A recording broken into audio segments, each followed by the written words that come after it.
네, 시청자 여러분 반갑습니다. 부동산 미디어그룹 박대웅 본부장입니다. 자, 요즘 임대사업자 신규 등록하시는 분들 보증보험을 들어야 된다 이런 얘기들 많이 들어보셨을 겁니다. 보증보험을 의무적으로 이제 들어야 되는 사항이 개정이 됐다는 점 체크를 해보시면서 오늘 임대사업자 보증보험 의무에 대한 이야기를 한번 나눠보도록 할게요. 자, 지난 8월 4일 민간임대주택법 특별법의 개정안이 국회를 통과를 하면서요. 이번 8월 18일부터 전세보증보험 가입이 의무화가 되었다 이렇게 보시면 되겠습니다.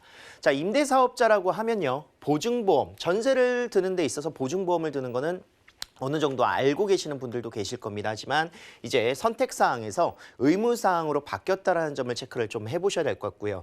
그리고 선택사항에서도 그전에는 임차인이 본인의 보증금을 이제 돌려받지 못할 거에 대비한 전세권 설정이라든가 이런 부분들에 좀 미흡한 부분들을 이제 보증보험에서 일괄적으로 이제 돈을 받을 수 있도록 의무보험을 할 수 있도록 이제 임차인이 직접 들었었던 상황에서 임대사업자와 임차인이 75%와 25%의 비율로 가입 의무를 지게 되었다 이렇게 보시면 되겠습니다. 그래서 실질적으로 이제 임대인이 부담감이 늘어난 부분들은 사실이지만요. 사실 임차인도 선택사항이었지 않겠습니까? 그래서 내지 않아도 되는 그런 금액들을 이제 의무적으로 내야 되는 주거비가 조금 더 상향될 수 있는 이런 요소들을 가지고 있을 수 있다 이렇게 볼 수가 있겠고요.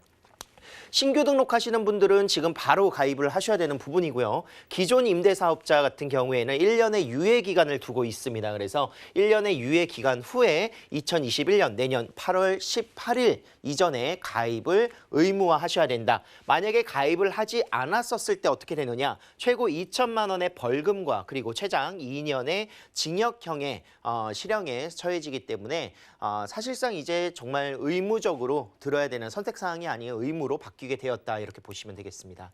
자, 전세나 월세 또는 신용도와 부채 비율에 따라서 요율이 달라집니다. 그래서 얼마를 내야 될지 궁금하시고 모르시는 분들이 계시기 때문에 사실은 개인 신용도와 부채 비율에 따라서 조금 차이가 있다라는 점. 허그 같은 경우에는 0.099%부터 시작을 해서 0.4%까지 그리고 서울보증 같은 경우에는 0.2%에서 1%까지의 비율로 현재 구성이 되어 있고요.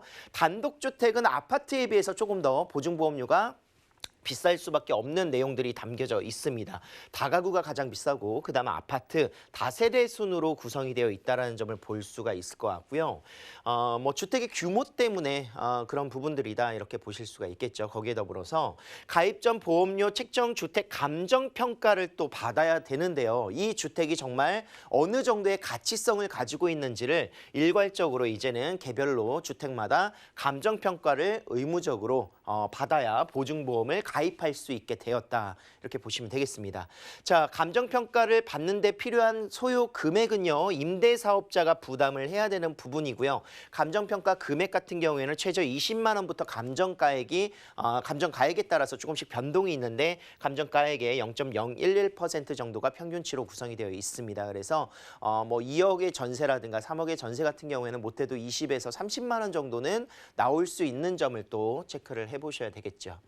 자, 보증보험료는 얼마 나올까요? 대략 1억 원에 20만 원 정도 발생이 된다 이렇게 생각을 하시면 되겠습니다. 그래서 적다면 적고 많다면 많을 수 있는 금액이고 이 금액 같은 경우에는 전세 5억 원 정도의 규모의 아파트를 보신다면 100만 원이 훌쩍 또 넘어버리기 때문에 임대인 입장에서도 부담이고요. 임차인 입장에서도 사실은 나가지 않아도 될 것들 그동안에는 전입신고라든가 확정일자를 통해서 보호받을 수 있었던 부분들도 일괄적으로 의무적으로 가입을 해야 되는 요소가 생겼다 이렇게 보실 수 있습니다. 자, 특히나 이제 보증금액이 낮을수록 보증료는 감소가 될 수 있습니다. 그래서 전세 시장 아무래도 전세 물건이 지금 현재 없어지고 있는 상황에서 점점 더 전세가 축소될 수 있는 요소가 될 수도 있겠죠. 보증보험료 부담으로 인해서 전세 비중을 조금 이제 반전세라든가 월세로 전환을 시킨다면 그 금액은 조금 감소가 될 수 있고 그리고 또한 지금 현재 세부담이라든가 이런 부분으로 인해서 반전세라든가 월세의 비중이 늘어나고 있는 점들을 보셔야 될 것 같습니다. 결국은 임대사업자는 점점 사업을 하기 힘들어지는 상황들이 나타나지 않겠습니까? 정부의 정책 자체도 임대사업자들을 계속 혜택을 줄이고 축소를 하는 이유 중에 하나는 이제 내년 신고제를 비롯해서 임대사업자의 완전 폐지를 좀 희망하고 있지 않나 이런 예상도 해볼 수 있을 정도로 임대사업자의 혜택들이 굉장히 많이 감소되고 있습니다. 그래서 민간 임대 사업자들, 민영으로 운영되는 임대 사업자들은 결국은 계속 축소가 될 것이고 전세 물량이라든가 이런 부분들은 흐름에 따라서 점점 없어지는 추세가 나타날 수가 있겠습니다.